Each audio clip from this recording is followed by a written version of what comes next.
Hey guys, welcome back once again after a long time। चलिए, last class में अपन immunity के बारे में पढ़ रहे थे। इम्यूनिटी के बारे में अपन ने अब तक पढ़ रखा है कि आपकी इम्यूनिटी कितने टाइप की होती है, जिसमें अपन ने बहुत सारे टाइप डिस्कस कर चुके हैं ऑलरेडी। नेचुरल, आर्टिफिशियल, जिसमें भी पैसिव, एक्टिव वगैरह, ठीक है, वो सब अपन डिस्कस कर चुके हैं, दोबारा नहीं पढ़ेंगे अपन। उसके बाद अपन ने फिर बाद में पढ़ा था कि आपके इम्यून रिस्पॉन्स क्या क्या होते हैं, जिसमें अपन ने अलग अलग टाइप के इम्यून रिस्पॉन्स देखे थे, फिर एंटीजन एंटीबॉडी रिएक्शन देखा था। देन उसके बाद अपन ने अब तक इम्यून रिस्पॉन्स भी देखा था, आपका इम्यून रिस्पॉन्स कैसे होता है, प्राइमरी इम्यून रिस्पॉन्स कैसे होता है, सेकेंडरी कैसा होता है, ह्यूमोरल कैसा होता है, ये सब अपन ऑलरेडी डिस्कस कर चुके हैं। सेल मीडिएटेड कैसे काम करता है, ह्यूमोरल कैसे काम कर चुका है। तो अब अपन क्या कर रहे हैं, इसके आगे पढ़ रहे हैं, ठीक है। अगर आपने अब तक ये सब चीज़ें नहीं पढ़ी हैं तो एक बार आप प्रीवियस माइक्रोबायोलॉजी की वीडियोस जाके एक बार पढ़ लीजिएगा, क्योंकि one of the most important topic है इम्यूनिटी। आपको ये आगे आने वाले आपके 4 साल तक, प्लस आपको कंपटीशन या फिर जब तक आप कहीं जॉब नहीं लग जाते तब भी काम आने वाला है इम्यूनिटी पूरा। तो इसलिए आपको थोड़ा इतना डिटेल में बता रहा हूँ मैं, तो आपको ये चीज़ हमेशा कंफर्म याद ही रख लेनी है। ऑलराइट, चलिए आज बात कर लेते हैं अपन हाइपर सेंसिटिविटी रिएक्शन की, ठीक है। सो अपन थोड़ा बहुत बेसिक एक बार इसके बारे में पढ़ चुके हैं प्रीवियस क्लास में। अपन ने उस टाइम पे इतना ज़्यादा ब्रीफली पढ़ाया था, उसमें अपन ने बोला था कि हाइपर सेंसिटिविटी वर्ड जो है उसको आप ब्रेक डाउन करोगे तो आपको 2 वर्ड मिलेंगे, hyper plus sensitivity. Okay, sensitivity का सिंपल मतलब होता है कोई भी एक्शन, ठीक है। या आप किसी चीज़ को बोलते हैं ना कई बार कि अपन कोई पर्सन किसी चीज़ के लिए सेंसिटिव है, ठीक है। सेंसिटिव का मतलब क्या होता है कि अगर बहुत छोटा अमाउंट में भी अगर कोई चीज़ मिले तो उस पर तुरंत एक्शन करना, वो कहलाता है सेंसिटिविटी, ठीक है। तो सेंसिटिविटी आपने कॉमन नाम सुना होगा डेंटल प्रॉब्लम्स के अंदर, की सेंसिटिविटी होती है हल्का सा ठंडा या हल्का सा गर्म पीते ही दांतों में झन्नाहट होने लग जाती है, उसको सेंसिटिविटी बोलते हैं अपन। तो सिमिलरली आप बोल सकते हो कुल मिला के कि सेंसिटिविटी वर्ड का मतलब क्या होता है कि कोई छोटा मोटा अमाउंट में भी, यानी अगर बहुत छोटे अमाउंट में भी अगर आपको मिले तब भी आपकी बॉडी अगर एक्शन दिखा रही है या आप एक्शन ले रहे हो उसके खिलाफ, तो वो कहलाता है सेंसिटिविटी। एंड हाइपर का मतलब होता है बहुत ज़्यादा एक्सेसिव।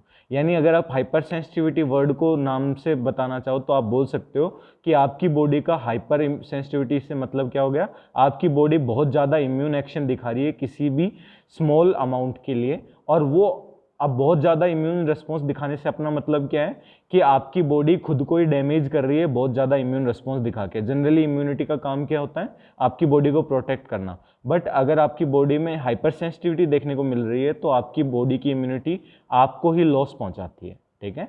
अगर आप इम्यून हाइपर सेंसिटिविटी की बात करो तो अपन बोलते हैं कि अगर डेफिनेशन की बात करना चाहो तो अपन बोलते हैं hypersensitivity is a hyper immune response resulting in excessive reaction leading to tissue damage, disease और even death in sensitized host. यानी कि आप बोल सकते हो कि हाइपर सेंसिटिविटी से क्या हो सकता है, टिश्यू डैमेज हो सकते हैं, डिजीज हो सकती है और डेथ भी हो सकती है। कैसे हो सकती है वो अपन अभी थोड़ी देर में डिस्कस कर लेंगे। तो हाइपर सेंसिटिविटी का बेसिक मतलब क्या हो गया, आपकी बॉडी का इम्यून रिस्पॉन्स बहुत ज़्यादा हाइपर एक्टिवेटेड है और वो बहुत ज़्यादा एक्शन दिखा रहा है किसी पर्टिकुलर एंटीजन के खिलाफ, ठीक है। उसको कहते हैं अपन हाइपर सेंसिटिविटी। अब हाइपर सेंसिटिविटी होती कैसे है, तो उसके लिए आपके जो कोम एंड जेल थे, 2 साइंटिस्ट थे, उन्होंने 1964 में हाइपर सेंसिटिविटी को मेजरली 4 पार्ट में बांटा था, ठीक है। मेजरली उन्होंने कोम एंड जेल ने कितने पार्ट में बांटा था, 4 पार्ट में। ऑलराइट, इसके बारे में अपन डिस्कस कर लेते हैं एक बार। 2 सेकंड में एक बार स्लाइड चेंज कर लेता हूँ।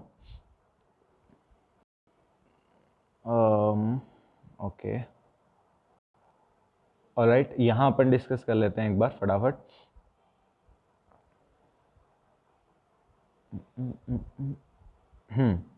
चलिए अपन डिस्कस कर रहे हैं, अपन बात कर रहे थे कि आपके हाइपर सेंसिटिविटी कितने टाइप की होती है। तो अपन बोलते हैं मेजरली आपके जो हाइपर सेंसिटिविटी होती है वो 4 टाइप की होती है।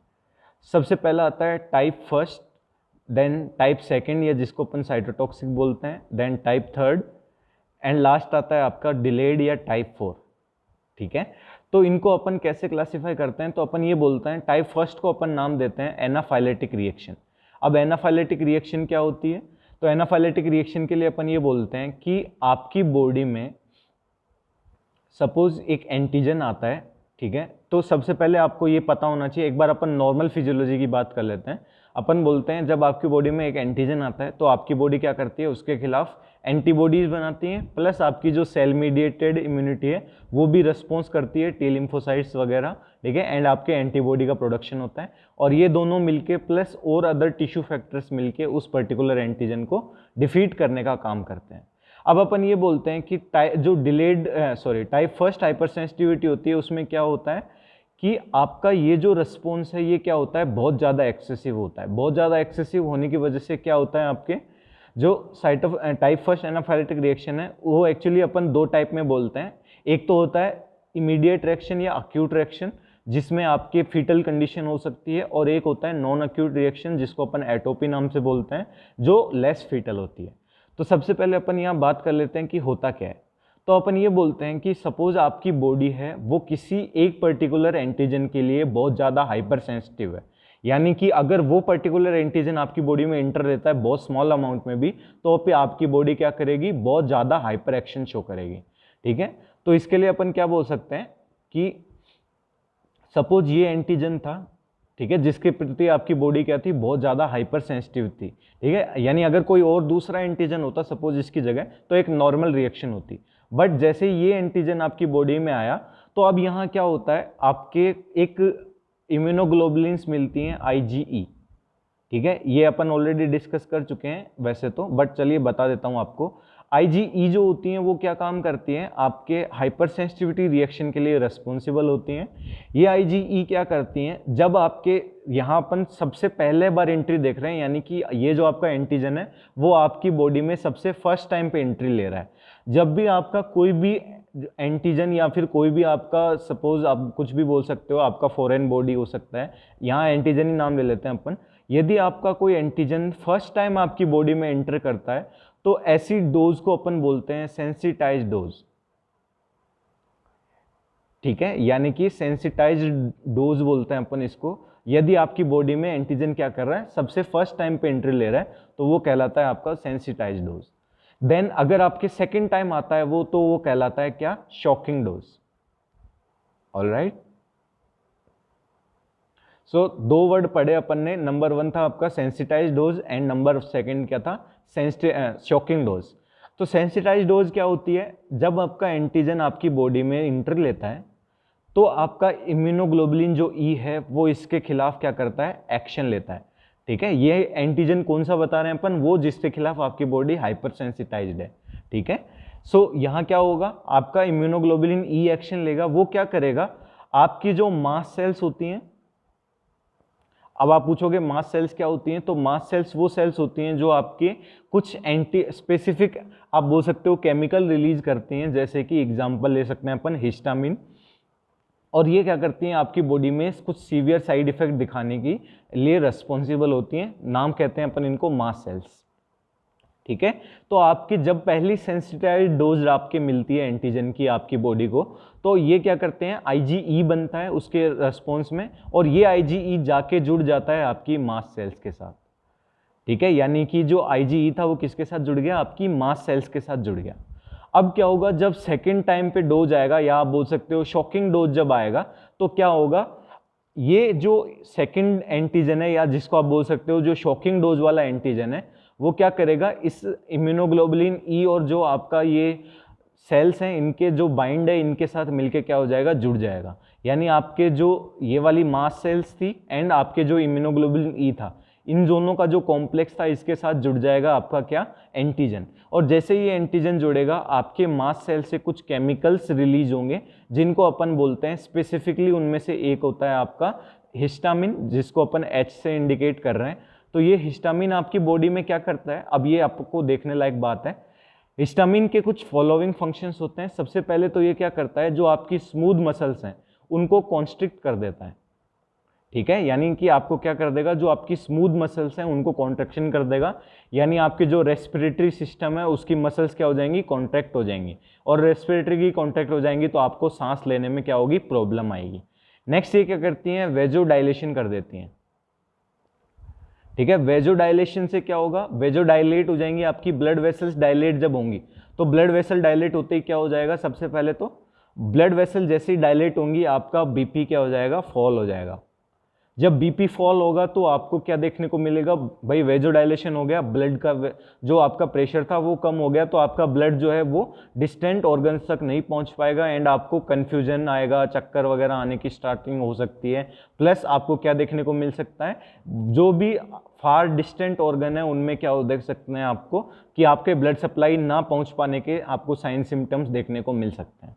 तो मेजरली आपकी क्या हो गया, जो ब्रोंको कंस्ट्रिक्शन हो गया, आपके बीपी वेजोडाइलेटर्स हो गए, इसके अलावा कुछ और केमिकल्स को भी ये रिलीज करवाता है, आपके जो म्यूकस है उसको सिक्रीट करवाता है, जीआईटी के अंदर सिक्रीशंस को बढ़ा देता है।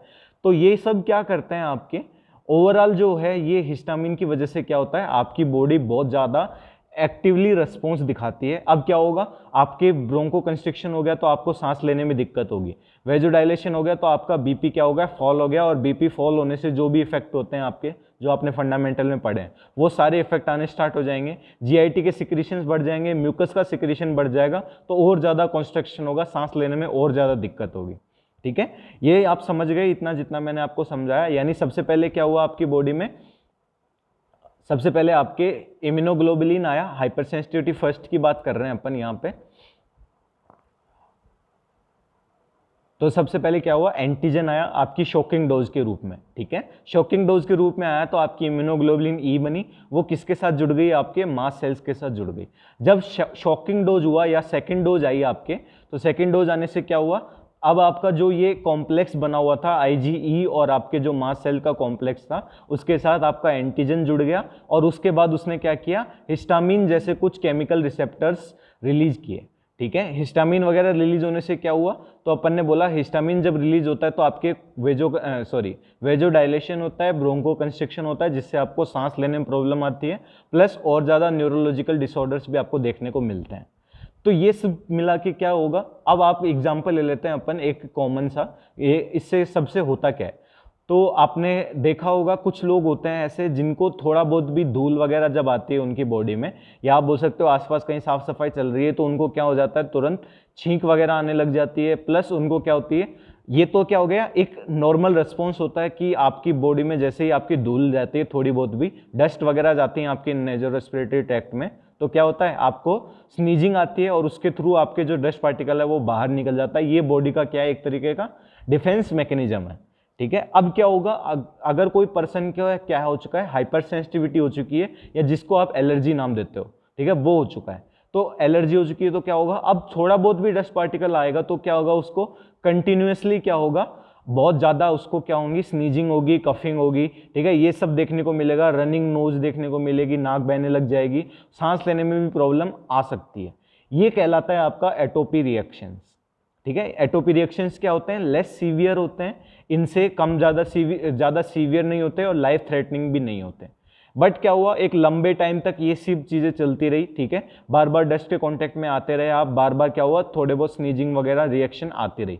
एक लंबे टाइम के बाद क्या होगा, अब आप जब डस्ट पार्टिकल्स के कांटेक्ट में आओगे तो बहुत ज़्यादा सीवियर रिएक्शन देखने को मिलेगी, यानी एनाफाइलेटिक रिएक्शन देखने को मिलेगी, और तुरंत क्या होगा, आपके सेम जैसा मैंने आपको बताया, बीपी वगैरह डाउन होगा और आपके कॉन्स्ट्रिक्शन हो जाएगा आपके रेस्पिरेटरी सिस्टम का। बीपी डाउन होगा तो क्या होगा, आपको आप शॉक में भी जा सकते हो। ठीक है, जिसको कहते हैं अपन एनाफाइलेटिक शॉक। ठीक है, अगर आप जब सेकेंड ईयर में एमएसएन में पढ़ोगे शॉक वगैरह, तब आपको पता लग जाएगा, एनाफाइलेटिक शॉक बोलते हैं। ठीक है, तो ये सारी रिएक्शन कहलाती है आपके टाइप फर्स्ट हाइपर सेंसिटिविटी। ठीक है, ये रिएक्शन क्या कहलाती है, आपके टाइप फर्स्ट। नेक्स्ट अपन बात करें अगर टाइप सेकंड की, तो टाइप सेकंड के लिए अपन ये बोलते हैं, कई बार क्या होता है, आपकी सेल्स जो होती हैं स्पेसिफिकली, वो किसी पर्टिकुलर एंटीजन के साथ जुड़ के आपकी बॉडी के लिए कॉम्प्लेक्स बना देती हैं, और उस कॉम्प्लेक्स के खिलाफ आपकी बॉडी क्या करती है, एक्शन लेती है, यानी एंटीजन एंटीबॉडी कॉम्प्लेक्स बन जाता है उसके खिलाफ, और वो आपकी सेल को डिस्ट्रॉय करने का काम करता है। यानी क्या होता है ऐसी रिएक्शंस में, आपको बता देता हूँ, यहाँ पे ये क्या था, एक नॉर्मल सेल्स थी, यहाँ पे आपको ये जो सेल दिख रही है क्या, एक नॉर्मल सेल है। अब इसके साथ क्या हुआ, एंटीबॉडी आके बाइंड हो गई। टाइप सेकंड की बात कर रहे हैं अपन, डिटेल में और बता दूंगा आपको अभी। तो इसके साथ क्या हुआ, एंटीबॉडी आके अटैच हो गई यहाँ पे। अब क्या होगा, अपन ने बताया था, याद हो तो अगर आपको, कि जब जैसे ही आपके एंटीजन एंटीबॉडी कॉम्प्लेक्स जुड़ता है, वहां पे क्या होता है, कॉम्प्लीमेंट आके जुड़ जाते हैं। तो यहाँ पे क्या होगा, एंटीबॉडी के साथ कॉम्प्लीमेंट भी जुड़ जाएगा। ये आपको जो गोल दिख रहे हैं ये क्या है, कॉम्प्लीमेंट सिस्टम है। जब आपके कॉम्प्लीमेंट जुड़ गया यहाँ पे तो क्या होगा, अब ये कॉम्प्लीमेंट क्या करते हैं, कुछ केमिकल्स रिलीज करते हैं। ये जो आपने लास्ट क्लास में अपन ने एन के सेल्स पढ़ी थी, नॉन किलर सेल्स वगैरह, नेचुरल किलर सेल्स पढ़ी थी, ठीक है, उनका एक्शन आता है यहाँ पे एंटीबॉडी के जुड़ने के साथ ही। और आपके ये सेल क्या होती है, केमिकल रिलीज करने की वजह से कॉम्प्लीमेंट सिस्टम जुड़ने के साथ ही क्या होता है, केमिकल्स रिलीज होते हैं और आपकी सेल्स क्या होती हैं, लाइसिस होने लग जाती हैं। इसीलिए इस रिएक्शन को नाम देते हैं अपन साइटोटॉक्सिक ड्रग, क्योंकि इसमें आपके सेल क्या हो रही है, सेल को नुकसान पहुंच रहा है, सेल को डैमेज हो रहा है। नेक्स्ट होता है type third, immune complex reaction. Immune complex reaction के लिए अपन ये बोलते हैं कि जैसे ही आपका एंटीजन एंटीबॉडी कॉम्प्लेक्स बनता है, ये एंटीजन एंटीबॉडी कॉम्प्लेक्स क्या करता है, जाके कहाँ अधेयर हो जाता है या कहाँ चिपक जाता है, नॉर्मल सेल्स के ऊपर। और नॉर्मल सेल्स के ऊपर जब ये जाके जुड़ जाता है या जब जाके ये अधेयर हो जाता है, जुड़ना नहीं बोल सकते अपन, अधेयर हो जाता है, तो अधेयर होने के बाद क्या होता है, यहाँ पे जो केमिकल रिएक्शन होती हैं और उसकी वजह से क्या होता है, टिश्यू डैमेज हो जाता है। टाइप फर्स्ट में अपन ने क्या बोला था, एनाफाइलेटिक होता है, इम्यूनोग्लोबुलिन ई मीडिएटेड होता है। इम्यूनोग्लोबुलिन ई क्या बनाती है, बहुत ज़्यादा सेंसिटिविटी के लिए हिस्टामिन वगैरह रिलीज करते हैं, यानी केमिकल से क्या होता है, आपको डैमेज होता है। टाइप 2 में अपन ने बोला एंटीबॉडी जाके आपके नॉर्मल सेल्स के ऊपर जाके जुड़ रही हैं और उससे क्या हो रहा है, आपके साइटोटॉक्सिक या सेल को डैमेज हो रहा है। टाइप थर्ड में अपन ने बोला एंटीजन एंटीबॉडी जो कॉम्प्लेक्स है वो जाके नॉर्मल सेल्स के ऊपर अधेयर होगा और उसकी वजह से डैमेज होगा। और लास्ट जो होता है टाइप 4 डिलेड, ये क्या होता है, थोड़ा लेट रिएक्शन आती है और ये कौन सी मीडिएटेड होती है, सेल मीडिएटेड, यानी टी लिम्फोसाइट से मीडिएटेड होती है। और इसके अंदर अपन कुछ कॉमन एग्जांपल्स भी पढ़ेंगे, तो इसके बारे में अपन लास्ट में डिस्कस करेंगे। इसको डिलेड क्यों बोलते हैं, क्योंकि इसमें 48 से 72 घंटे आने में लग जाते हैं इसको, ठीक है, इसलिए इसका नाम है डिले। तो अभी आपको थोड़ा सा ब्रीफली इंट्रो दिया है, अब अपन डिटेल में पढ़ लेते हैं। सबसे पहले अपन बात करेंगे एनाफाइलेटिक रिएक्शन की। तो एनाफाइलेटिक के लिए अपन बोलते हैं दो फॉर्म में होती है, एक तो होती है अक्यूट और दूसरी होती है आपके बोल सकते हो रिकरेंट, जिसमें अपन ये बोलते हैं अक्यूट जो होती है वो क्या होती है, बहुत ज़्यादा फीटल होती है, यानी आपको बहुत ज़्यादा डैमेज कर सकती है, जिसमें एग्जाम्पल अपन बोलते हैं एनाफाइलेसिक रिएक्शन जो होती है, एनाफाइलेक्सिस, वो क्या होती हैं, आपके अक्यूट रिएक्शंस होती हैं। दूसरी जो होती हैं वो क्या होती हैं, रिकरेंट होते हैं, यानी बार बार आ सकती हैं आपको, और ये इतनी ज़्यादा डेंजरस नहीं होती, इनको अपन बोलते हैं एटोपिक रिएक्शंस, ठीक है। तो ये आपके एक एग्जांपल हो गया। यहाँ अपन ने बोला है कि ये आपके मास्ट सेल्स हैं और ये जो आपको ब्लू डॉट्स देख रहे हैं ये आपके क्या हैं, केमिकल्स के, आप बोल सकते हो केमिकल का स्टोरेज है यहाँ पे कुछ। अब ये क्या होता है, अपन ने बोला जब जैसे ही आपके सेंसिटाइज्ड डोज आएगी, यानी सबसे पहले आपका एंटीजन आएगा, आपकी बॉडी क्या बनाएगी, इम्यूनोग्लोबुलिन ई बनाएगी। अब थोड़े टाइम के बाद ये क्या होगा, IgE जो है वो किसके साथ जुड़ जाएंगे, आपके मास्ट सेल्स के साथ, ठीक है। अब जब एलर्जन आएगा, ठीक है, यानी आपका बोल सकते हो दोबारा से एंटीजन आएगा, जिसको अपन ने नाम दिया है सेकेंड डोज या आप बोल सकते हो शॉकिंग डोज। तो जब ये आएगा तो आपकी जो ये कॉम्प्लेक्स है ये क्या रिलीज करेगा, कुछ केमिकल्स रिलीज करेगा, जैसे कि हिस्टामिन्स, ये इनको नाम दिया इन्होंने रिलीज ऑफ मीडिएटर्स, और ये क्या करते हैं, आपके chemical mediators anaphylactic reaction show करते हैं, ठीक है। तो यहाँ क्या हुआ, सबसे पहले शॉकिंग डोज आई, शॉकिंग डोज आने से इम्यूनोग्लोबुलिन ई बने और वो मास्ट सेल के साथ अटैच हो गए। यहाँ इस प्रोसेस में क्या होता है, थोड़ा सा टाइम लगता है, यानी कि आप बोल सकते हो सेंसिटाइज डोज के आने के तुरंत बाद शॉकिंग डोज आपके दोगे तो ये रिएक्शन आपको देखने को जनरली नहीं मिलेगी। इसके लिए थोड़ा सा टाइम चाहिए होता है, दोनों के बीच में थोड़ा गैप होना चाहिए, सेंसिटाइज डोज और शॉकिंग डोज के बीच में, ठीक है। जब ये गैप होगा तो यहाँ पे क्या होगा, आपके जो IgE हैं वो किसके साथ अटैच हो जाएंगी, मास्ट सेल्स के साथ, और ये जब अटैच हो जाएंगी तो ये कुछ केमिकल्स रिलीज करेंगी अगर अगली बार एलर्जन या अगली बार जो एंटीजन आया तब, ठीक है। जब अगली बार एंटीजन आया, ये एलर्जन क्या है, आपका शॉकिंग डोज है। जब ये शॉकिंग डोज आएगी तो क्या होगा, आपकी केमिकल्स रिलीज होंगे और वो केमिकल्स क्या करेंगे, आपके एनाफाइलेक्सिस रिएक्शन शो करेंगे।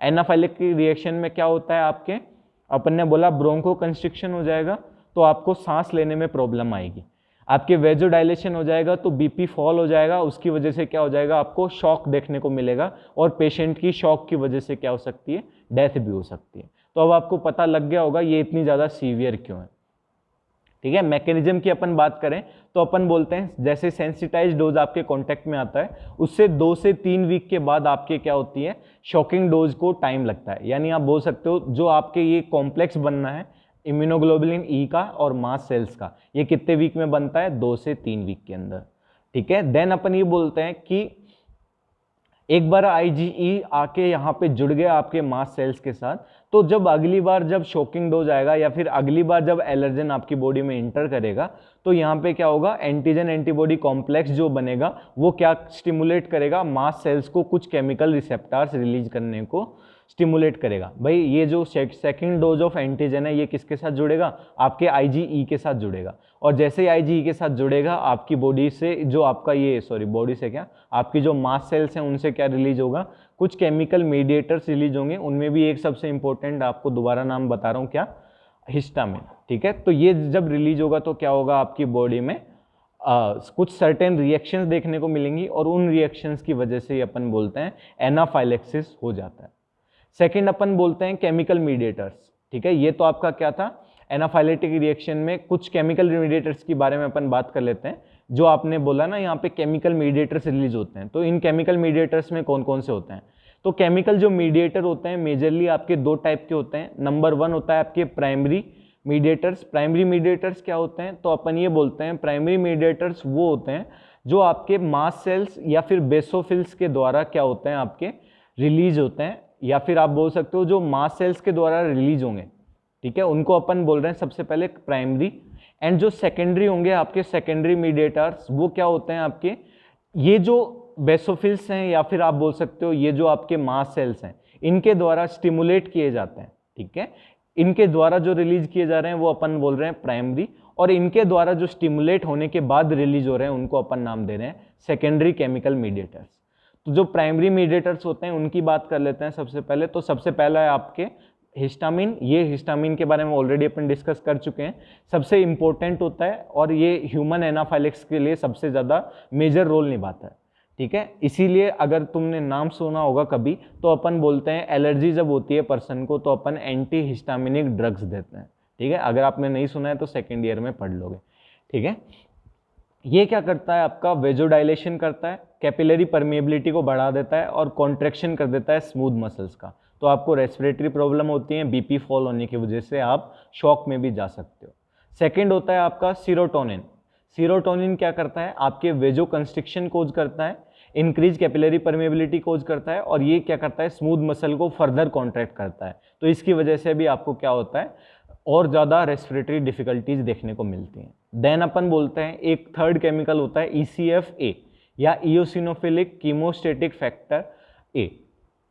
ये क्या करते हैं अपन ने, रिलीज होते हैं मास्ट सेल्स के द्वारा, और ये क्या होते हैं, कीमोस्टेटिक होते हैं आपके इओसिनोफिल्स के लिए, यानी ये क्या करते हैं, आपके केमिकल्स रिलीज करवाते हैं आपके रेड सेल्स RBC के द्वारा।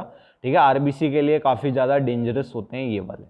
नेक्स्ट अपन बोल सकते हैं, एक बार टेबल अपन देखें तो अपन ये बोलते हैं कि आपके जो इमीडिएट टाइप के केमिकल्स होते हैं, इमीडिएट और डिलेड हाइपर सेंसिटिविटी का है, ये अपन लास्ट में देखेंगे। ओके, अब बात कर लेते हैं सेकेंडरी मीडिएटर्स की। सेकेंडरी मीडिएटर्स कौन कौन से होते हैं, जो आपके मास्ट सेल के द्वारा स्टिमुलेट करने पे रिलीज होते हैं। ठीक है, मास्ट सेल के द्वारा रिलीज नहीं होते ये मास्ट सेल्स के द्वारा केमिकल्स के रिलीज होने के बाद रिलीज होते हैं, या फिर आप बोल सकते हो मास्ट सेल के स्टिमुलेशन से रिलीज होते हैं।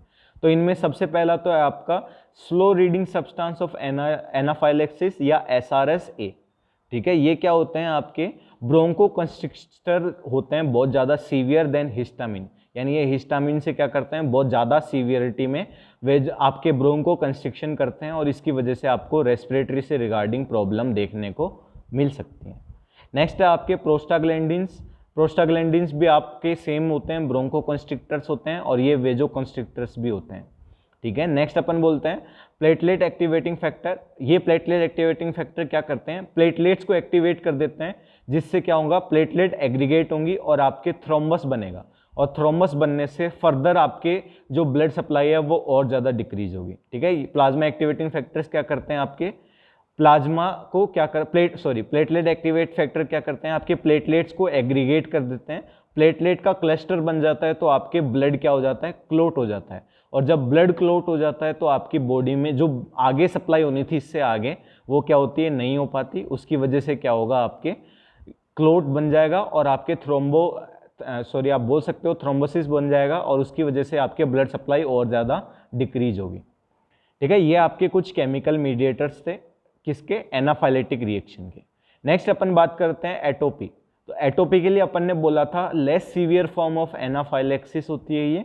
इसमें क्या होता है, आपके रिएक्शन सेम ही होता है, वही सेम हिस्टामिन वगैरह रिलीज होते हैं, बट उनका जो अमाउंट है वो क्या होता है, काफ़ी कम होता है, और ये जो रिस्पॉन्स होता है वो भी क्या होता है, लेस सीवियर होता है।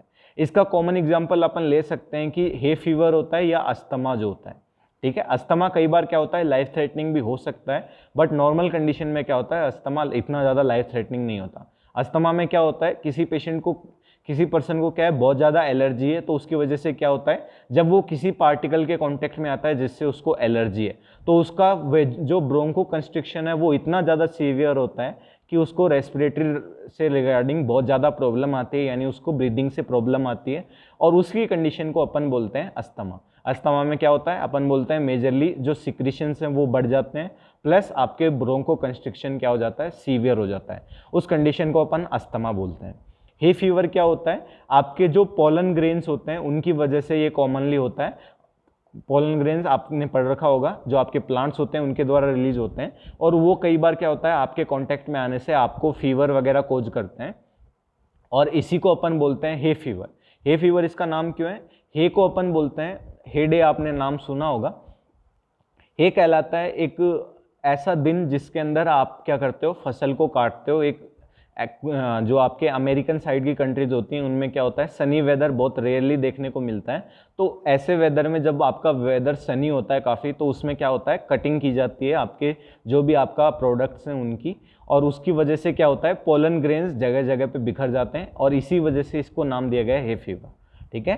फीवर हो जाता है कई बार, कई जरूरी नहीं है आप सभी को होता है, कुछ लोग होते हैं जो क्या होते हैं, सेंसिटिव होते हैं इसके खिलाफ, उनकी बॉडी सेंसिटिव होती है, उनको ये फीवर हो सकता है। नेक्स्ट अपन बोलते हैं मैकेनिज्म ऑफ एटोपी की बात करें तो सेम होता है जैसे आपकी ये वाली थी, सेम रिएक्शन होती है, बस क्या बोलते हैं अपन, थोड़ा लेस सीवियर होती है, ठीक है। एटोपी के एग्जाम्पल अपन बोलें तो फूड एलर्जी जो होती है, यानी कई लोग होते हैं जिनको कुछ स्पेसिफिक फूड खाने से क्या हो जाता है, एलर्जी हो जाती है, जिनको अपन, आपने सुना भी होगा कई लोगों को बोलते हुए कि मुझे इस पर्टिकुलर चीज़ से एलर्जी है, या मैं ये खाता हूँ तो मेरे को एलर्जी हो जाती है। तो वो एलर्जी कौन सी एग्जाम्पल है, एटोपी का, टाइप फर्स्ट में भी एटोपी का। अगर वो ये कंजप्शन बहुत ज़्यादा सीवियरली कर लेते हैं, ठीक है, एक चीज़ याद रखना, जैसे मान लीजिए किसी पर्सन को एग से एलर्जी है, ठीक है, अब उसको ये पता है कि उसको एग से एलर्जी है, बट स्टिल वो क्या करता है, बहुत मैसिव डोज में क्या कर लेता है, एग को कंज्यूम कर लेता है, तो उस कंडीशन में ये क्या हो सकती है, एटोपिक रिएक्शन किस में चेंज हो सकती है, एनाफाइलेटिक रिएक्शन में चेंज हो सकती है, और लाइफ थ्रेटनिंग कंडीशंस भी आ सकती हैं। कोई फिर एग्जांपल है सेकंड आपका डस्ट एलर्जी, जो बहुत ज़्यादा कॉमनेस्ट एलर्जी में आता है, जिसमें आपको पोलन से या हाउस डस्ट से क्या हो सकती है, एलर्जी। नेक्स्ट अपन बोलते हैं साइटोटॉक्सिक रिएक्शन, ये क्या होती हैं, किसके द्वारा मीडिएट होती हैं, IgG या IgM के द्वारा। टाइप फर्स्ट किसके द्वारा थी, IgE के द्वारा। इसमें अपन ये बोलते हैं जो एंटीबॉडी होती है वो बाइंड किसके साथ हो जाती है, आपके जो एंटीजन होती हैं, और आपके जो बोल सकते हो जो आपके सेल सरफेस होती हैं, ठीक है, यानी ये आपकी एक नॉर्मल सेल है, इसकी जो सरफेस है उसके ऊपर क्या होता है, आपके एंटीजन डिटेक्टेड हो जाता है, यानी आप बोल सकते हो कि आपकी जो सेल सरफेस है उसको क्या मानती है आपकी बॉडी, एज ए एंटीजन मानती है। तो यहाँ पे क्या होता है, एंटीबॉडी इसके साथ जुड़ जाती है सेल सरफेस के साथ, और ये एंटीबॉडी जब जुड़ेगी एंटीजन के साथ तो क्या कहलाएगा, एंटीजन एंटीबॉडी कॉम्प्लेक्स। यहाँ एक चीज़ इंपॉर्टेंट याद रखने लायक बात क्या है, अपन ये बोल रहे हैं जो आपकी नॉर्मल सेल है उसके ऊपर जो होते हैं आपके कुछ रिसेप्टर्स होते हैं, उनको आपकी बॉडी क्या मान रही है, एज ए एंटीजन मान रही है। एक एग्जांपल ले लेते हैं अपन बोलते हैं आपका जो ब्लड होता है उसके ऊपर अपन जो RH फैक्टर वगैरह इंक्लूड करते हैं या ब्लड ग्रुप इंडिकेट करते हैं, उसमें अपन ये बोलते हैं कि आपके सेल मेम्ब्रेन के ऊपर क्या होते हैं, कुछ पर्टिकुलर एंटीजन होते हैं, एंड एंटीजन एंटीबॉडी रिएक्शन आपको वहाँ पे देखने को मिल सकती है। तो यहाँ क्या है, आपके सेल जो हैं उसकी जो सेल मेम्ब्रेन है उस पर जो रिसेप्टर हैं उनको आपकी बॉडी क्या मान रही है, एज ए एंटीजन मान रही है। तो यहाँ पे क्या होगा, उसके साथ जुड़ जाएंगे आपके एंटीबॉडीज, और जैसे ही एंटीजन एंटीबॉडी जुड़ेंगे आपके कॉम्प्लीमेंट भी आके जुड़ जाएगा, और जैसे ही कॉम्प्लीमेंट जुड़ेगा आपके क्या होंगे, इसका सेल का लाइसिस होना स्टार्ट हो जाएगा due to the various type of cell actions, ठीक है। तो ये कहलाता है आपका टाइप सेकंड रिएक्शन या साइटोटॉक्सिक रिएक्शन। इसके लिए आपकी IgG जिम्मेदार होती है, और ये क्या होता है, इसके बाद में क्या होता है, जैसे ही आपके ये कॉम्प्लेक्स बन जाता है तो आपकी बॉडी में क्या होता है, अपोप्टोटिक रिएक्शन स्टार्ट हो जाती है, और आपका जो सेल है उसका लाइसिस होना स्टार्ट हो जाता है। अभी अपोप्टोटिक रिएक्शन क्या होती है ये आप सेकेंड ईयर में पढ़ लोगे, ठीक है। तो ये एक एग्जाम्पल है आपका। लाइसिस होता है बहुत सारे कॉम्प्लीमेंट सिस्टम के द्वारा आपके ये जैसे ही आपका एंटीबॉडी जुड़ेगा तो आपके जो नेचुरल किलर सेल्स होती हैं वो भी एक्शन ले सकती हैं तुरंत और ये इस सेल को डिस्ट्रॉय कर सकती हैं, ठीक है। एक तरीका ये हो गया। एक क्या हो गया, आपके कॉम्प्लीमेंट जुड़ गया, वो कुछ रिएक्शन शो कर रहा है और उसकी वजह से आपका सेल लाइसिस हो रहा है। और एक रिएक्शन क्या हो गई, अपोप्टोटिक रिएक्शन की वजह से भी हो सकता है। तो ये बहुत सारी रिएक्शंस की वजह से क्या होता है, आपके सेल जो है वो लाइसिस होना स्टार्ट हो जाती है। अब ये नॉर्मली क्या होता है, नहीं होना चाहिए था, बट ये क्या है, एक तरीके का हाइपर सेंसिटिविटी है या हाइपर रिएक्शन है आपकी बॉडी का। ऑलराइट, इसका एग्जांपल अपन ये बोलते हैं ऑटो इम्यून एनीमिया।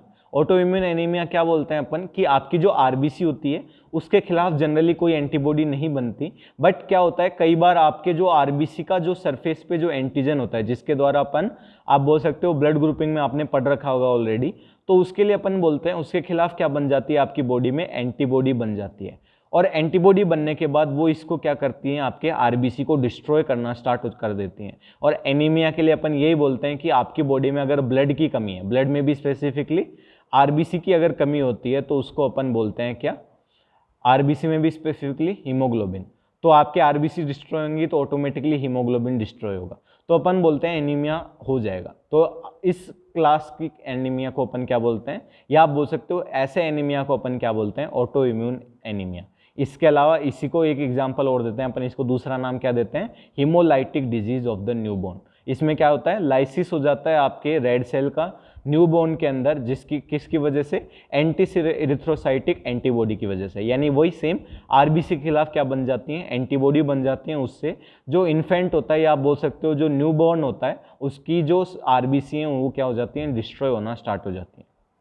नेक्स्ट होता है एक ड्रग रिएक्शन होती है। एक ये पहले एग्जाम्पल ले सकते थे अपन, आजकल ये नहीं लेते हैं, बट फिर भी एक ड्रग होती थी पहले, सिडोर्मिड प्यूपरा, ठीक है। ये क्या होती है, एक ड्रग थी जो क्या हो जाती है, किसके साथ बाइंड हो जाती है, आपके जो प्लेटलेट्स हैं उनके जो ऊपर एक कवरिंग के तौर पे बना लेती थी। और जैसे ही आपके प्लेटलेट और आपकी ये जो ड्रग है ये बाइंड होती थी, आपकी बॉडी इसके खिलाफ क्या बना लेती थी, इस पर्टिकुलर के खिलाफ क्या बना देती थी, एक एंटीबॉडी बना लेती थी और आपकी प्लेटलेट डिस्ट्रॉय हो जाती थी, जिसकी वजह से क्या हो जाता था, थ्रोम्बोसाइटोपेनिया आपको देखने को मिल जाता था। इसलिए इस ड्रग को यूज करना क्या कर दिया, बंद कर दिया। नेक्स्ट अपन बात कर लेते हैं टाइप थर्ड रिएक्शन की। तो टाइप थर्ड के लिए अपन ने ऑलरेडी बात कर चुके हैं अपन। टाइप थर्ड रिएक्शन में क्या होता है, आपके जो एंटीजन एंटीबॉडी कॉम्प्लेक्स बन रहा है वो क्या होता है, टिश्यू के ऊपर जाके अधेर हो जाता है और उसकी वजह से क्या होता है, आपके टिश्यू डैमेज देखने को मिल सकता है आपको, ठीक है। तो अपन ने यही बोला यहाँ पे एंटीबॉडी, जो एंटीजन एंटीबॉडी कॉम्प्लेक्स है वो कहाँ पे आ जाता है, आपके टिश्यूज में। और कॉम्प्लीमेंट सिस्टम के एक्टिवेट होते ही कुछ केमिकल रिलीज होते हैं जो आपके पॉलीमॉर्फोन्यूक्लियर ल्यूकोसाइट्स को लीड करते हैं किसके द्वारा, टिश्यू डैमेज करने के लिए, ठीक है। यानी सपोज कीजिए आपका ये एक टिश्यू सरफेस है, यहाँ पे क्या हुआ, एंटीजन एंटीबॉडी कॉम्प्लेक्स आके अधेर हो गया। अब जो कॉम्प्लीमेंट रिलीज हुआ है उसने क्या किया, केमिकल्स रिलीज किए, जिससे आपकी जो आपके ग्रेनुलोसाइट्स वगैरह हैं या ल्यूकोसाइट्स वगैरह हैं वो क्या हो गई, यहाँ पे आ गई। अब ल्यूकोसाइट्स क्या करेंगे, यहाँ पे फेगोसाइटिक रिएक्शन शो करेंगे। तो इसमें क्या होता है, कई बार नॉर्मल टिश्यू होते हैं वो भी क्या हो जाते हैं, डैमेज हो जाते हैं। ऐसी रिएक्शन को अपन बोलते हैं टाइप थर्ड रिएक्शन। ये दो टाइप की आपके बोल सकते हैं अपन, एक तो होता है आर्थस रिएक्शन और एक होता है सीरम सिकनेस। तो आर्थस रिएक्शन के लिए अपन बोलते हैं कि जो आपके टिश्यू डैमेज होता है वो एंटीजन एंटीबॉडी कॉम्प्लेक्स की वजह से बनता है, जिसमें अपने क्या बोलते हैं, जो एंटीजन एंटीबॉडी कॉम्प्लेक्स बना है वो स्लाइटली उसमें क्या होता है, एंटीबॉडी ज़्यादा होती है। अब एंटीबॉडी ज़्यादा है तो वो अब ये क्या करता है, आपकी जो ब्लड वेसल्स हैं, यानी जो एंटीजन एंटीबॉडी कॉम्प्लेक्स बन रहा है वो आपके ब्लड के थ्रू फ्लो होता हुआ कहाँ पे चिपक जाता है, आपके ब्लड वेसल्स के ऊपर आ जाता है। और उसकी वजह से क्या होता है, यहाँ पे जो आपके ब्लड वेसल्स हैं उनके ऊपर डैमेज होने लग जाता है। और उस डैमेज की वजह से क्या होता है, धीरे धीरे यहाँ पे सपोज यहाँ पे आपका क्या हुआ, इस एरिया में क्या हुआ आपके, आपका जो, इसको थोड़ा मैं डिटेल में समझा देता हूँ आपको थोड़ा सा एक बार। ऑलराइट, अपन ने ये बोला है, एक सेकेंड जस्ट, हाँ, तो अपन ने ये बोला है आर्थस रिएक्शन में अपन क्या बोल रहे हैं कि आपका ये जो ब्लड वेसल्स हैं इसके अंदर क्या हो रहा है, एंटीजन एंटीबॉडी कॉम्प्लेक्स, जिसमें एंटीबॉडी के हैं स्लाइटली ज़्यादा हैं। ये क्या कर रहा है, आपके जो ब्लड वेसल्स हैं उनकी सरफेस पे या आपके बोल सकते हो इनर साइड पे क्या हो रहा है, अधेर हो रहा है। जब ये यहाँ पे अधेर हो जाएगा तो आपके जो आपके WBCs वगैरह हैं या फिर आप बोल सकते हो ल्यूकोसाइट वगैरह हैं, वो क्या करेंगी, यहाँ पे डैमेज कोज करेंगे। अब यहाँ पे जब डैमेज होगा तो यहाँ पे क्या बनेगा, स्कार बन जाएगा। और स्कार बनने के बाद क्या होगा, यहाँ स्कार बन गया तो अब क्या होगा, यहाँ पे जो डेब्रिस है, सॉरी डेब्रिस नहीं, आपके जो फैट मॉलिक्यूल्स होते हैं, जो फैटी पार्टिकल्स होते हैं, वो धीरे धीरे यहाँ पे क्या हो जाएंगे, जमना स्टार्ट हो जाएंगे इस टिश्यूज के ऊपर। और धीरे धीरे क्या हो जाएगा, ये ब्लड वेसल क्या होने लग जाएगी, ब्लॉक होने लग जाएगी। तो धीरे धीरे क्या होगा, आगे जो वाला जो पार्ट है उसको ब्लड सप्लाई क्या हो जाएगी, डिक्रीज हो जाएगी। तो ये कहलाता है आपके आर्थस रिएक्शन। इसकी वजह से क्या होता है, आपका डैमेज हो जाता है ये पर्टिकुलर पार्ट, ठीक है, आगे वाला जो पार्ट है वो। तो ये कहलाता है आपका आर्थस रिएक्शन। नेक्स्ट है सीरम सिकनेस। इसके लिए आप बोल सकते हैं कि सीरम सिकनेस क्या होती है, अगर आप हाई कंसंट्रेशन में फॉरेन सीरम एंटीबॉडी अगर डाल देते हो आप, तो ये क्या करती है, एक टाइटर बना लेती है 7 से 12 दिन के अंदर। और ये क्या होता है, इसके अंदर क्या होता है, एक्सेस क्या होता है, एंटीजन होता है। यानी अपन बोल सकते हैं कि ये जो सीरम सिकनेस है वो आपको कब देखने को मिलती है, अपन ये बोलते हैं कि जब आप फॉरेन सीरम को आप, यानी जो यहाँ पे बता देता हूँ आपको, आपने क्या किया है, आपकी बॉडी में क्या है, कोई भी एक रिएक्शन हो रखी है, सॉरी आपकी बॉडी में क्या हो रखा है, एक एंटीजन आ रखा है आपकी बॉडी में। आपने क्या किया, इंजेक्शन के थ्रू क्या डाल दिया, एंटीबॉडी डाल दी, या आप बोल सकते हो सीरम इंसर्ट कर दिया आपने। सीरम में क्या होता है, आपके एंटीबॉडीज होते हैं, तो आपकी एंटीबॉडी में क्या हो गए, एंटीबॉडीज इंक्रीज हो गए, बट स्टिल अभी भी क्या है, जो आपके एंटीजन थे उनका लेवल क्या है, नॉर्मल से ज़्यादा है या एंटीबॉडीज से ज़्यादा है। तो इस कंडीशन में आपको देखने को मिलता है सीरम सिकनेस। इसमें क्या होता है, आपके इम्यून कॉम्प्लेक्स क्या होता है, डिपॉजिट हो जाता है आपके एंडोथेलियल लाइनिंग में, और ये क्या करता है, इन्फ्लामेटरी रिएक्शंस शोज करता है। और इसमें क्या होता है, जैसे आपके आर्थस रिएक्शन थी वैसे के वैसे ही सेम रिएक्शन होती है, ठीक है। सीरम सिकनेस और आर्थस रिएक्शन में क्या होता है, सेम। इसमें क्या किया अपन ने, आपको मेजरली एक बार डिफरेंस बता देता हूँ। आर्थस रिएक्शन में अपन ने बोला है एंटीबॉडी क्या है, बहुत ज़्यादा है आपके कंपेयर टू एंटीजन, ठीक है। और जो सीरम सिकनेस होता है उसमें एंटीजन बहुत ज़्यादा है कंपेयर टू एंटीबॉडी। होगा क्या, सेम चीज़ होगी, आपके एंटीजन एंटीबॉडी कॉम्प्लेक्स बनेगा और वो किसके ऊपर अधेयर हो जाएगा, आपके endothelium of the blood vessels, उसके ऊपर क्या हो जाएगा, अधेयर हो जाएगा। वही सेम रिएक्शन होगी, आपके यहाँ डैमेज होगा। डैमेज होने के बाद आप बोल सकते हो डैमेज को रिपेयर होते के टाइम से क्या होगा, फैट एम्बोलाई भी आएगा आपके, और यहाँ पे क्या हो जाएगा, आपके जो एरिया था वो क्या हो जाएगा, स्मॉल हो जाएगा, और ब्लड सप्लाई है उससे आगे वाले पार्ट की वो इफेक्टेड हो जाएगी। बस दोनों में फ़र्क क्या है, टाइप 3 में जो सीरम सिकनेस था उसमें आपके क्या थी, एंटीजन ज़्यादा थे, और आपके जो फर्स्ट था आर्थस रिएक्शन उसमें क्या था, एंटीबॉडी ज़्यादा थी। नेक्स्ट अपन बात कर लेते हैं टाइप 4 की। तो टाइप 4 के लिए अपन बोलते हैं टी लिम्फोसाइट्स के द्वारा सेंसिटाइज्ड होता है ये, ठीक है, यानी टी लिम्फोसाइट्स के द्वारा आता है।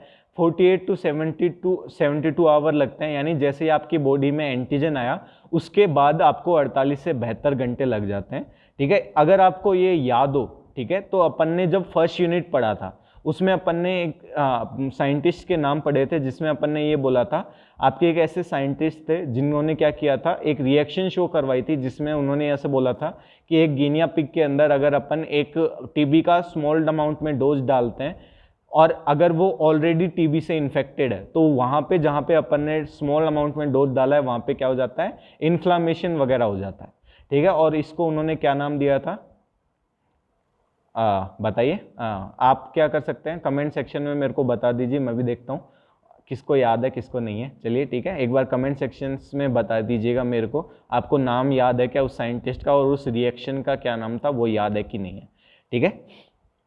चलिए, तो उस रिएक्शन को अपन ने उस टाइम पे नाम दिया था कि उस टाइम पे इतना ज़्यादा डेवलप नहीं था साइंस, तो उस टाइम पे उन्होंने उसको अपने नाम से ही दे दिया था।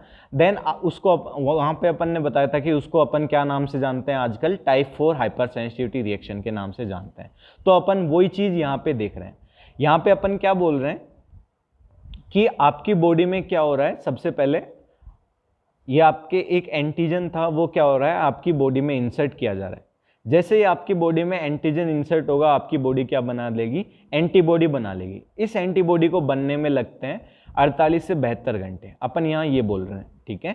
तो जब 48 से 72 घंटे बन गए, आपकी एंटीबॉडी बन गई, तो अब अपन क्या कर रहे हैं, अगर अपन यहाँ पे शॉकिंग डोज डालते हैं या बहुत स्मॉल अमाउंट में एंटीजन डालेंगे, तो क्या होगा, जिस जगह पे आपने एंटीजन को इंसर्ट किया है वहां पे क्या होगा, एंटीजन एंटीबॉडी कॉम्प्लेक्स बन जाएगा तुरंत ही, क्योंकि आपके क्या होगा, आपकी एंटीबॉडी ऑलरेडी प्रेजेंट है। तो यहाँ पे क्या होगा, 48 टू 72 आवर्स के अंदर क्या होगा, आपके एंटीजन एंटीबॉडी कॉम्प्लेक्स बन जाएगा और वो वहाँ पे क्या होगा, कुछ पर्टिकुलर रिएक्शंस दिखाएगा, जैसे वहाँ का एरिया इन्फ्लाम्ड हो जाएगा और आपके जो इन्फ्लामेशन देखने को मिलेगा, वहाँ पे हीट वगैरह देखने को मिलेगी, टेम्परेचर राइज देखने को मिलेगा उस पर्टिकुलर एरिया में।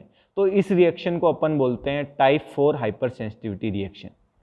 ठीक है, यानी यहाँ पे क्या बोल रहे हैं अपन, टी सेल मीडिएटेड है ये, और इसमें अपन ये बोल रहे हैं जब आपके बॉडी में एंटीजन आया तो आपकी बॉडी ने क्या बनाया, एंटीबॉडी बनाई। अब ये क्या हुआ, अब अपन ने बोला है कि बहुत स्मॉल अमाउंट में अगर अपन एंटीजन आपकी बॉडी में इंसर्ट करते हैं दोबारा कुछ टाइम के बाद, जब आपकी एंटीबॉडी बन चुकी है तब, तो क्या होता है, आपके ये 48 से 72 घंटे के अंदर अंदर आपको जहां आपने इंसर्ट किया है लोकल एरिया में एंटीजन को, वहां पे आपको इन्फ्लामेटरी रिएक्शन देखने को मिल सकती हैं, या आप बोल सकते हो हाइपर सेंसिटिविटी रिएक्शन देखने को मिल सकती हैं। ऐसी रिएक्शन को अपन कौन सी रिएक्शन बोलते हैं, टाइप 4 हाइपर सेंसिटिविटी रिएक्शन। इसका एक एग्जाम्पल देते हैं अपन बोलते हैं ट्यूबरकुलिन टेस्ट करते हैं अपन, यानी किसी पर्सन को जब टीबी हो जाता है तो उसके डायग्नोसिस के लिए अपन क्या बोलते हैं, ट्यूबरकुलिन टेस्ट किया जाता है। इस टेस्ट में अपन क्या बोलते हैं कि आप क्या कर रहे हो, purified protein derivative of the tuberculosis अपन क्या करते हैं, यूज लेते हैं। प्योरीफाइड प्रोटीन डेरिवेटिव यानी कि आपका क्या कर रहे हैं अपन, ऐसे प्रोटीन को प्योरीफाई करके अलग कर रहे हैं जो आपकी बॉडी में रिएक्शन शो करवा रहा है। अपन सिर्फ उस प्रोटीन को आपकी बॉडी में इंसर्ट करेंगे। तो अपन क्या कर रहे हैं, यहाँ पे एक एग्जाम्पल से बता देता हूँ। सपोज 2 पर्सन है, number A and number B. अपन एक बार ये मान लेते हैं कि ए को क्या है, आपके पॉजिटिव है, यानी ए को क्या है, टीबी है, और बी को टीबी नहीं है। तो अपन ने ये बोला है ये दोनों टेस्ट के लिए है आपके पास। तो आपने क्या किया, इन दोनों की जो फोरआर्म है, ठीक है, यानी आपके बोल सकते हो राइट या लेफ्ट हैंड, दोनों में से मोस्टली अपन लेफ्ट हैंड में करते हैं, उसमें जो फोरआर्म वाला पार्ट है, ठीक है, उसमें अपन क्या करते हैं, बहुत ही स्मॉल अमाउंट में आपका प्योरीफाइड प्रोटीन डेरिवेटिव या पीपीडी क्या कर देते हैं, इंसर्ट कर देते हैं इनकी फोरआर्म के अंदर। ठीक है, आपने क्या किया, ए और बी दोनों की फोरआर्म में क्या कर दिया, प्योरीफाइड प्रोटीन डेरिवेटिव या पीपीडी जिसको नाम से अपन बोलेंगे, वो क्या कर दिया, इंस्टिल कर दिया। अब क्या बोलते हैं अपन, यहाँ पे अपन क्या करते हैं, जहाँ पे आपने सपोज ये आपकी साइट थी जहाँ पे आपने इंसर्ट किया है, ठीक है, दोनों की यही सेम साइट है, दोनों पर्सन अलग अलग हैं, ठीक है, ध्यान रखना।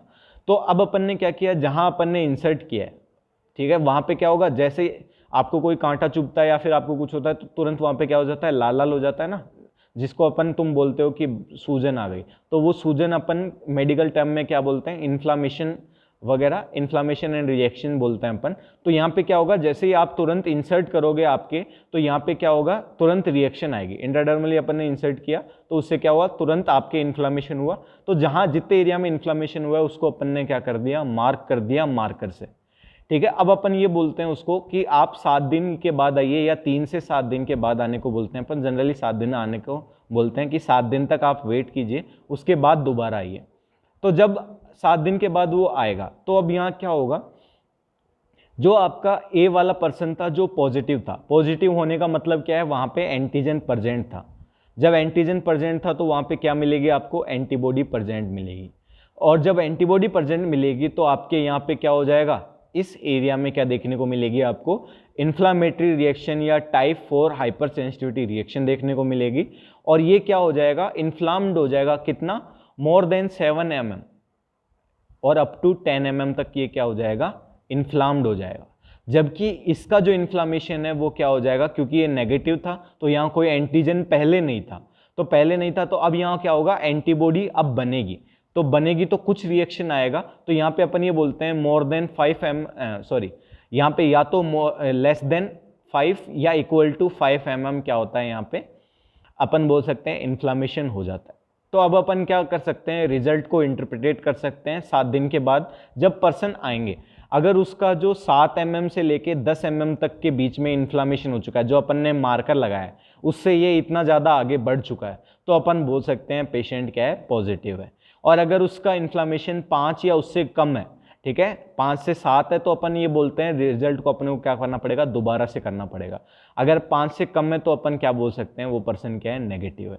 तो ये कहते हैं अपन इसको, इस टेस्ट को अपन पूरे टेस्ट को नाम देते हैं ट्यूबरकुलिन टेस्ट। ये जो आपको पूरा बताया ये क्या कहलाता है, आपका ट्यूबरकुलिन टेस्ट कहलाता है। ठीक है, तो समझ गए होगे आप। इसमें अपन क्या करते हैं, पेशेंट को फोरआर्म पे क्या करते हैं, पीपीडी को बहुत ही स्मॉल अमाउंट में अपन क्या करते हैं, इंसर्ट करते हैं और उसके मार्क लगा देते हैं। जहाँ भी उसके इन्फ्लामेशन आया जितने एरिया में, उसको क्या कर देते हैं, मार्कर से मार्क कर देते हैं। देन अपन उसको कुछ टाइम के लिए अपन उसको पेशेंट को घर भेज देते हैं। देन जब वो वापस आएगा तब आपको क्या करना है, उसका इन्फ्लामेशन रिएक्शन चेक करना है। अगर उसका मोर देन 7 हुआ या 10 तक हुआ तो अपन ये क्या बोलते हैं, पेशेंट क्या है, पॉजिटिव है। एंड अगर उसका 5 या उससे कम हुआ तो अपन बोल सकते हैं पेशेंट नेगेटिव है। एंड बिटवीन 5 to 7 होता है तो अपन टेस्ट को दोबारा करते हैं। ठीक है, एक अपवाद आता है, थोड़ा इंटरेस्टिंग चीज़ आपको बता देता हूँ। HIV के केस में क्या है, अगर 5 है तो भी अपन पॉजिटिव ही मानते हैं। ठीक है, तो वो बाद की बात है, अपने इतना ज़्यादा डिटेल में नहीं है। तो ये चीज़ क्या कहलाती है, ट्यूबरकुलिन टेस्ट कहलाती है। तो याद रखना, आप एग्जाम में आपको ट्यूबरकुलिन टेस्ट भी पूछता है कि ट्यूबरकुलिन टेस्ट क्या होता है। तो यहाँ आपने बता दिया कि अपन क्या कर रहे हैं, इंजेक्शन साइट पे अपन क्या कर रहे हैं, इंजेक्शन कर रहे हैं, इंजेक्ट कर रहे हैं और वहाँ पे इन्फ्लामेशन आ जाएगी विद इन 48 to 72 आवर्स और उसको अपन चेक कर रहे हैं। ठीक है, ये आपको ऑलरेडी बता दिया। नेक्स्ट ये चीज़ याद रखना, ट्यूबरकुलिन टेस्ट भी पूछता है कई बार, 4 नंबर में पूछ लेता है कि ट्यूबरकुलिन टेस्ट क्या होता है, डिटेल में बताओ। तो आपको जो मैंने बताया वो सेम टू सेम बताना है आपको। ठीक है, वैसे अपन आगे पढ़ लेंगे इसको, जब अपन माइकोबैक्टीरियम ट्यूबरकुलोसिस पढ़ेंगे उसमें ट्यूबरकुलिन टेस्ट पढ़ लेंगे डिटेल से, जो मैंने आपको बताया पूरा, बट फिर भी आपको यहाँ पे याद होना चाहिए। ठीक है, नेक्स्ट अपन बोलते हैं कॉन्टैक्ट डर्मेटाइटिस। तो कॉन्टैक्ट डर्मेटाइटिस क्या बोलते हैं अपन, कि आपकी जो स्किन है, ठीक है, अगर आपके कोई पर्टिकुलर मटेरियल जो आपका होता है, कुछ मटेरियल जैसे कि निकल वगैरह या कुछ ड्रग्स उनके कांटेक्ट में आती है तो आपकी स्किन क्या करती है, कुछ केमिकल्स रिलीज करती है और वो क्या करती हैं, आपके कुछ सेंसिटिविटी रिएक्शन दिखाती हैं तुरंत, और उस रिएक्शन को अपन बोलते हैं कॉन्टैक्ट डर्मेटाइटिस। ठीक है, यहाँ पे क्या होता है, एलर्जिक रिएक्शन कौन दिखा रहा है, आपकी स्किन दिखा रही है। ठीक है, कुछ लोगों को क्या होता है, पर्टिकुलर चीज़ से एलर्जी होती है, ड्रग्स से या पेन, कोई भी हो सकता है, ऑइंटमेंट से एलर्जी होती है, जिसमें जैसे ही वो ऑइंटमेंट लगाते हैं या किसी भी चीज़ के कांटेक्ट में आते हैं तो उनके स्किन में क्या हो जाता है, खुजली वगैरह चलने लग जाती है, इरिटेशन होने लग जाती है, इन्फ्लाम्ड हो जाता है वो एरिया जो कॉन्टैक्ट में है। तो ये रिएक्शन कौन सी कहलाती है, कॉन्टैक्ट डर्मेटाइटिस। ऑलराइट, तो अपन ने जो रिएक्शन पढ़ा है वो मेनली 4 रिएक्शन पढ़ी हैं, type 1, type 2, type 3 and type 4। ठीक है, इसमें भी मेजरली जो होती है वो है टाइप 1 एंड टाइप 4। ठीक है, तो इसी में अपन फर्क देख लेते हैं। सबसे पहले अपन बोलते हैं इमीडिएट और डिलेड टाइप में फर्क क्या है। तो इमीडिएट जो नाम से पता लग रहा होगा, आप पहले बात करें अगर ऑनसेट की, तो इमीडिएट टाइप क्या होगा, सबसे रैपिडली आएगा। डिलेड टाइप को आने में 24 to 72 आवर्स लग जाते हैं, यानी आप बोल सकते हो 1 से 3 दिन लग जाता है। इम्यून रिस्पॉन्स की अगर अपन बात करें तो इमीडिएट टाइप होता है वो किसके मीडिएटेड होता है, एंटीबॉडी मीडिएटेड। इमीडिएट टाइप मतलब टाइप 1, टाइप 2 एंड टाइप 3, वो अपन कहलाते हैं इमीडिएट टाइप, और टाइप 4 है वो कहलाता है डिलेड टाइप। और जो टाइप 4 था वो कैसा था, सेल मीडिएटेड था। पैसिव ट्रांसफर की अपन बोलें तो अपन ये बोलते हैं कि जो आपका सीरम होता है उसमें क्या ट्रांसफर होते हैं, एंटीबॉडी ट्रांसफर होते हैं, और अपन ऑलरेडी बोल रहे हैं कि इम्यून रिस्पॉन्स कैसा है, एंटीबॉडी मीडिएटेड है। तो इस वजह से क्या हो सकता है, अगर आप ट्रांसफर कर रहे हो तो वो पैसिवली ट्रांसफर हो सकती है। ठीक है, इमीडिएट जो हाइपरसेंसिटिविटी रिएक्शन है वो ब्लड ट्रांसफ्यूजन के द्वारा, स्पेसिफिकली सीरम ट्रांसफ्यूजन के द्वारा क्या हो सकती है, ट्रांसफर हो सकती है। बट ये क्या हो सकती है, आपके जो टी मीडिएटेड है या डिलेड टाइप है वो ट्रांसफर नहीं हो सकती, बट आपके क्या कर सकती है, ट्रांसफर फैक्टर के द्वारा क्या हो सकती है, पॉसिबल हो सकती है। या अगर आप टी लिम्फोसाइट्स को ट्रांसफर कर रहे हो तो उस केस में क्या हो सकता है, पॉसिबल हो सकती है। डिसेंसिटाइजेशन अपन बोलें तो अपन बोल सकते हैं, डिसेंसिटाइजेशन का मतलब होता है आपका इम्यून रिस्पॉन्स क्या हो चुका है, लोअर हो चुका है। ठीक है, डिसेंसिटाइजेशन का मतलब क्या होता है, जो हाइपर सेंसिटिविटी थी उसका जस्ट अपोजिट होता है डिसेंसिटाइजेशन। तो डिसेंसिटाइजेशन क्या होता है, ईजी होता है, यानी जो इमीडिएट टाइप है उसका डिसेंसिटाइजेशन ईजी है, बट वो क्या होता है, बहुत छोटे टाइम तक ही रहता है। जबकि जो आपका डिलेड टाइप है उसका डिफिकल्ट होता है बट लंबे टाइम तक रहता है। एंड इंडक्शन के लिए अपन बोल सकते हैं एंटीजन के द्वारा या हिपेटिन्स के द्वारा या किसी भी रूट के द्वारा इमीडिएट टाइप रिएक्शन हो सकती हैं, जबकि जो डिलेड टाइप है वो इंट्राडर्मली होती हैं या फिर आप बोल सकते हो स्किन कॉन्टैक्ट के द्वारा होती हैं। ठीक है, तो ये था आपका हाइपर सेंसिटिविटी रिएक्शन। आपको समझ में आ गया होगा, एक बार फटाफट रिवीज कर देता हूँ मैं आपको। हाइपर सेंसिटिविटी के लिए अपन बोलते हैं यदि आपका इम्यून सिस्टम क्या कर रहा है, नॉर्मल रिस्पॉन्स से बहुत ज़्यादा हाइपर रिस्पॉन्स दिखा रहा है किसी पर्टिकुलर एंटीजन के खिलाफ, तो वो क्या कहलाता है, हाइपर सेंसिटिविटी कहलाता है। कॉम एंड जेल ने इसको 4 टाइप में डिफाइन किया था। सबसे पहला था टाइप फर्स्ट हाइपर सेंसिटिविटी, जो IgE मीडिएटेड होती है। उसमें अपन ये बोलते हैं एंटीजन पहले बार कॉन्टैक्ट में आता है तो आपकी इम्यूनोग्लोबुलिन ई बनती हैं, वो इम्यूनोग्लोबुलिन ई किसके साथ जुड़ जाती हैं, मास सेल्स के साथ जुड़ जाती हैं। और जब अगली बार आपका एंटीजन आता है तो ये क्या करती हैं, मास सेल कॉम्प्लेक्स बना लेती हैं, एंटीजन एंटीबॉडी कॉम्प्लेक्स। और ये क्या करता है, कॉम्प्लीमेंट वगैरह जोड़ने के बाद आपके हिस्टामिन क्या करता है, रिलीज करवाता है, किसके द्वारा, मास सेल्स के द्वारा। इसके अलावा कुछ केमिकल मीडिएटर्स रिलीज होते हैं जिनमें अपन बोलते हैं 2 टाइप के, प्राइमरी और सेकेंडरी। ठीक है, ये दोनों मिलके क्या करते हैं, आपकी बॉडी में कुछ सीवियर रिएक्शन शो करवाते हैं, जैसे कि सीवियर ब्रोंको कंस्ट्रिक्शन, आपका क्या हो जाता है, एल्वेलाई वगैरह कॉन्स्ट्रिक्ट हो जाते हैं, आपको सांस लेने में प्रॉब्लम आती है। नेक्स्ट वेजोडाइलेशन करते हैं जिससे आपका बीपी फॉल हो जाता है और उसकी वजह से क्या होता है, शॉक वगैरह आ सकता है। तो ये रिएक्शन कौन सी कहलाती है, टाइप फर्स्ट एनाफाइलेटिक। और इसी का एक लेस सीवियर फॉर्म कहलाती है एटोपी। ठीक है, एटोपी में अपन बोलते हैं थोड़ा लेस सीवियर होता है, साइन सिम्टम सेम रहते हैं, सेम रिएक्शन होती है। नेक्स्ट था साइटोटॉक्सिक। इसमें अपन बोलते हैं कई बार आपकी बॉडी क्या करती है, खुद की सेल के जो सरफेस है, ठीक है, या सेल मेम्ब्रेन है, उसकी जो उसको क्या मान लेती है, एज ए उसके जो मीडिएटर्स हैं उनको क्या मान लेती है, एंटीजन मान लेती है। उस कंडीशन में क्या होता है, एंटीजन एंटीबॉडी कॉम्प्लेक्स बन जाता है। अब इस कॉम्प्लेक्स को 2-3 तरीके से डिस्ट्रॉय किया जाता है। एक तो क्या, नेचुरल जो आपका किलर सेल है उनके द्वारा डायरेक्ट अटैक किया जाता है। एक होता है आपके जो आपके ल्यूकोसाइट्स होती हैं वो अटैक कर सकती हैं। और एक होता है आपके जो कॉम्प्लीमेंट सिस्टम होता है वो इसके साथ जुड़ के कुछ केमिकल रिएक्शन शो करवा सकता है। और ये सब अल्टीमेटली क्या करती हैं, आपके जो सेल है उसको डिस्ट्रॉय करने का काम करती हैं। इसका एग्जाम्पल अपन ने दिया था, ऑटो इम्यूनिटी की वजह से क्या हो रहा है, आपके लाइसिस हो रहा है किसका, ब्लड का।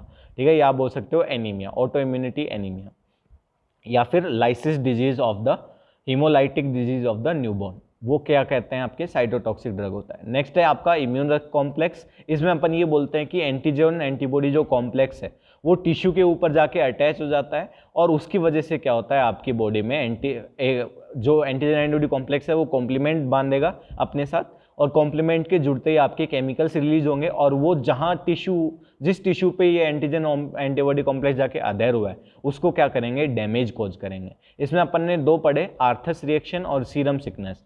आर्थस के लिए अपन ने ये बोला इसके अंदर क्या होता है, आपके एंटीबॉडी एक्सेस होता है, और जो सीरम सिकनेस था उसमें अपन ने बोला एंटीजन एक्सेस होता है। दोनों में क्या होता है, ब्लड वेसल्स के ऊपर जाके अटैच हो जाती है एंटीजन एंटीबॉडी कॉम्प्लेक्स, और उसके बाद क्या होता है, वहाँ पे आपके ब्लड वेसल डैमेज होती है। उसके बाद में क्या होता है, वहाँ पे आप बोल सकते हो एक तरीके का एम्बोलाई बन जाता है, और या आप बोल सकते हो एम्बोलाई नहीं भी बनता है तो आपके वहाँ पे क्या हो जाता है, जो उसका ल्यूमन होता है उसका कॉन्स्ट्रिक्शन हो जाता है और उसकी वजह से ब्लड सप्लाई डिफेक्ट होती है, और उसकी वजह से क्या होता है, आपके सीवियर साइन सिम्टम्स आते हैं, जहाँ से आगे उससे आगे जहाँ ब्लड सप्लाई हो रही है वहाँ पे।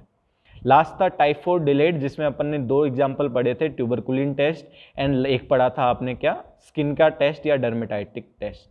ठीक है, दोनों टाइप में अपन ने बताया था। आपने बोला ट्यूबरकुलिन में भी अपन ने दिखाया था कि सेंसिटाइज डोज और शॉकिंग डोज के आने से क्या क्या होता है, अपन ने एग्जाम्पल लेके बताया ए और बी का। चलिए, ये था आपका क्या, हाइपर सेंसिटिविटी रिएक्शन। नेक्स्ट जो क्लास होगी उसमें अपन पढ़ेंगे ऑटो इम्यूनिटी क्या होती है और ऑटो इम्यूनिटी काम कैसे करती है। ठीक है, चलिए, आई होप आपको समझ में आ गया होगा। अगर आपको नहीं समझ में आया तो आप मुझसे बेशक पूछ सकते हैं। चलिए, घर में खुश रहिए, बी हैप्पी, जय हिंद।